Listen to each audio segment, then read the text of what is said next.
And if they have trouble forming habits and behaviors that feel safe, then every time you try to introduce a new habit to these people, their survival instinct kicks off and they get threatened. They feel it's a threat in some way to their identity. Unprocessed trauma, without resolving any emotional wounds, of course.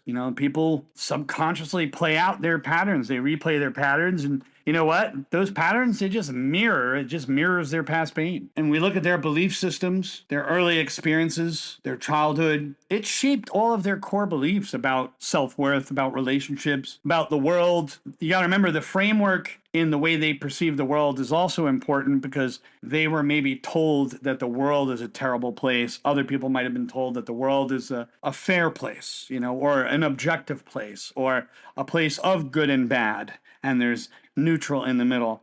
There's all kinds of different ways, and this emotional conditioning comes up. They associate maybe particular behaviors with reward and punishment. This is a reward.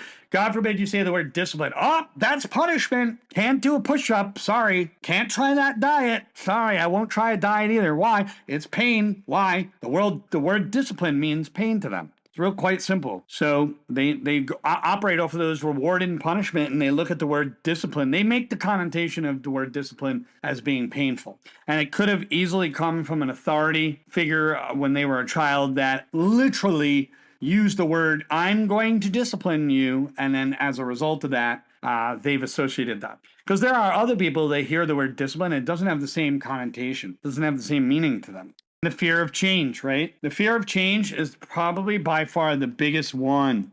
Literally, the biggest one is fear of change. The fear of change, it really makes their emotional resistance hit to the surface. Like it screams, like it's almost like a Tyrannosaurus Rex in the amygdala of the brain that's just screeching absolute fear. Because any type of change will connect to a survival instinct. The change triggers the brain's amygdala, basically, is what I'm trying to say, the fear center.